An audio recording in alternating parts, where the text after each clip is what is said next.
Assalamualaikum warahmatullahi wabarakatuh. Perkenalkan, nama saya Gita Sujana dari kelas 23 AKPA. Di sini saya akan melanjutkan bab 7 tentang pengendalian dan sistem informasi akuntansi.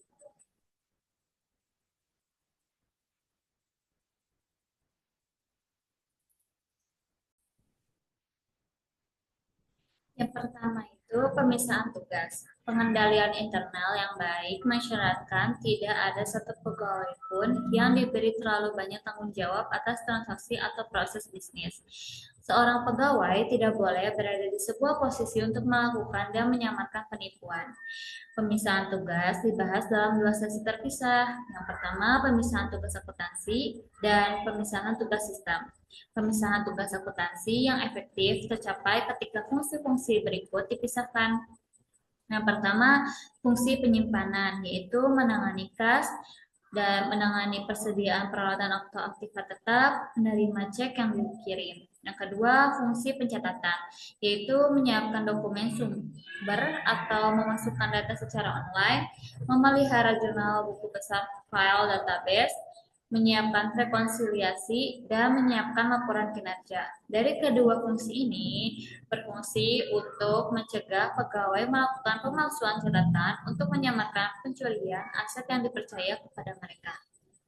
Yang ketiga yaitu fungsi otoritas, yaitu melakukan otoritas, transaksi, atau keputusan. Fungsi ini berguna untuk mencegah otoritas transaksi fiktif atau tidak tepat sebagai sebuah upaya untuk menyamarkan pencurian aset dan mencegah pegawai melakukan pemalsuan catatan untuk menutup transaksi yang tidak tepat atau salah yang tidak diotorisasi dengan sewajarnya.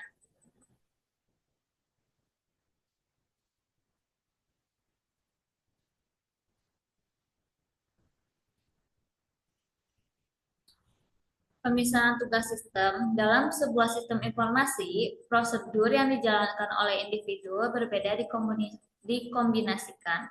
Oleh karena itu, setiap orang yang memiliki akses yang terbatas ke komputer, program, dan data langsung dapat melakukan serta menyamarkan pipa.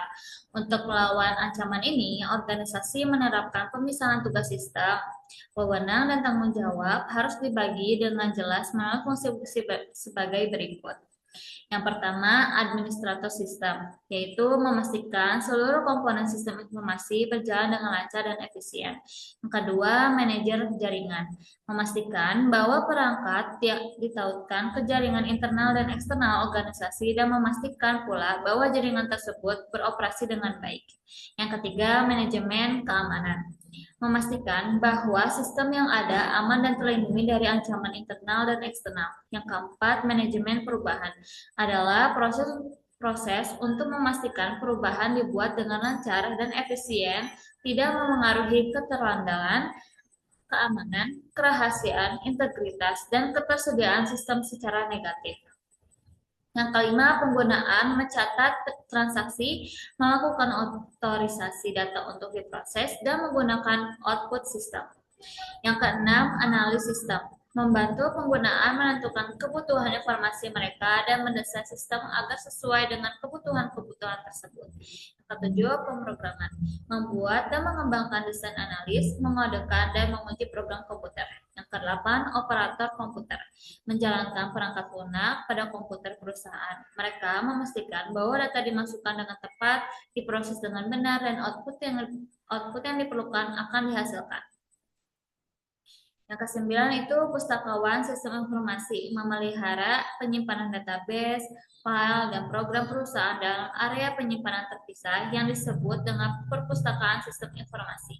Yang ke-10, kelompok pengendalian data, memastikan bahwa data sumber telah disetujui dengan semestinya, mengawasi alur kerja melalui komputer, merekonsiliasi input dan output, memelihara catatan kesalahan input untuk memastikan kebenaran dan kepatuhannya kembali, serta mendistribusikan output sistem.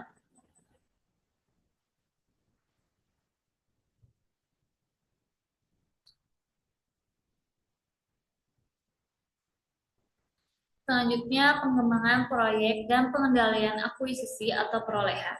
Pengendalian pengembangan sistem yang penting meliputi hal-hal sebagai berikut. Yang pertama, sebuah komite pengarah memandukan dan mengawasi pengembangan dan akuisisi atau perolehan sistem informasi. Yang kedua, sebuah rencana induk strategis, yaitu dikembangkan dan diperbaharui setiap tahun untuk menyelaraskan sistem informasi organisasi dan strategi bisnisnya. Yang ketiga, sebuah rencana pengembangan proyek, yaitu menunjukkan tugas yang dijalankan, orang yang akan menjalankan, biaya proyek, tanggal penyelesaian, dan tonggak proyeknya. Yang keempat, sebuah jadwal pengolahan data, menunjukkan kapan setiap tugas harus dijalankan. Yang kelima, pengukuran kinerja sistem, yaitu untuk mengevaluasi sistem. Dan yang keenam, sebuah tinjauan pasca implementasi untuk menentukan apakah manfaat antisipasi tercapai.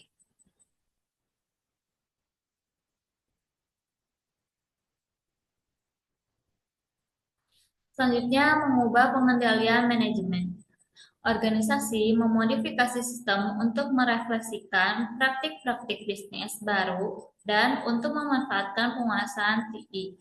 Mereka yang bertugas untuk perubahan harus memastikan bahwa mereka tidak memperkenalkan kesalahan sehingga memfasilitasi penipuan. Mendesain dan menggunakan dokumen dan catatan. Desain dan penggunaan dokumen elektronik dan kertas yang sesuai dengan membantu dan sesuai dapat membantu memastikan pencatatan yang akurat serta lengkap dari seluruh data transaksi yang relevan. Bentuk dan isi harus sesederhana mungkin, meminimalkan kesalahan dan memfasilitasi tinjauan serta verifikasi. Selanjutnya, pengaman aset, catatan, dan data. Perusahaan harus melindungi kas dan aset fisik beserta informasi. Pegawai lebih berisiko bagi keamanan karena paham sistem dan bisa menyembunyikan pelanggaran. Mereka juga bisa menimbulkan ancaman tak sengaja seperti menghapus data atau merusak sistem. Hal-hal tersebut dapat menyebabkan jaringan rusak sehingga tidak berfungsi, perangkat keras, lunak, serta rusaknya data. Dalam pengendalian berbasis komputer yang membantu mengamankan aset, penting juga melakukan hal-hal sebagai berikut. Yang pertama, menciptakan dan menegakkan kebijakan dan prosedur yang tepat. Yang kedua, memelihara catatan akurat dari seluruh aset. Yang ketiga, membatasi akses terhadap aset. Dan yang keempat, melindungi catatan dan dokumen.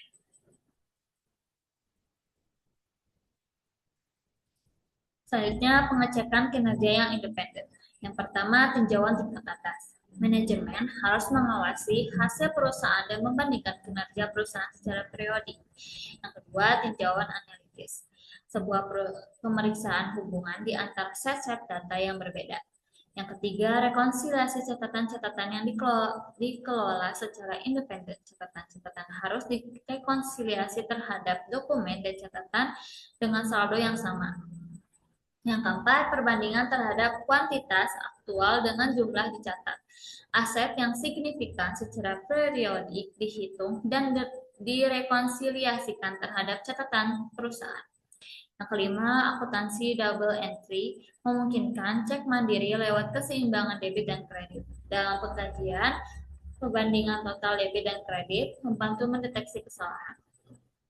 Dan yang keenam, tinjauan independen. Setelah sebuah transaksi diproses, orang kedua meninjau pekerjaan orang pertama, mengecek otorisasi yang semestinya, meninjau dokumen pendukung, dan mengecek ketetapan harga, kuantitas, serta ekstensi. Selanjutnya yaitu informasi dan komunikasi. Kerangka IC yang diperbaharui memerinci bahwa tiga prinsip berikut berlaku di dalam proses informasi dan komunikasi. Yang pertama, mendapatkan atau menghasilkan informasi yang relevan dan berkualitas tinggi untuk mendukung pengendalian internal. Yang kedua, mengomunikasikan informasi secara internal termasuk tujuan dan tanggung jawab yang diperlukan untuk mendukung komponen-komponen lain dari pengendalian internal. Yang ketiga, mengomunikasikan hal-hal pengendalian internal yang relevan kepada pihak-pihak eksternal.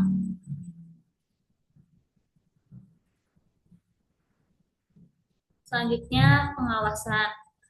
Metode-metode utama dalam pengawasan kinerja dibahas pada bagian ini. Yang pertama, menjalankan evaluasi pengendalian internal. Yang kedua, implementasi pengawasan yang efektif. Yang ketiga, menggunakan sistem akuntansi pertanggungjawaban. Yang keempat, mengawasi aktivitas sistem. Yang kelima, melacak perangkat lunak dan perangkat bergerak yang diberi. Dan yang keenam itu menjalankan audit berkala. Yang ketujuh, memperkerjakan petugas keamanan komputer.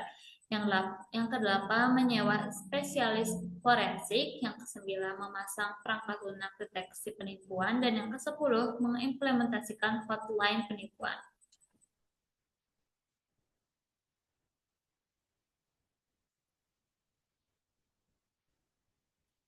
Sekian presentasi dari saya dari kelompok dari bab 7. Wassalamualaikum warahmatullahi wabarakatuh.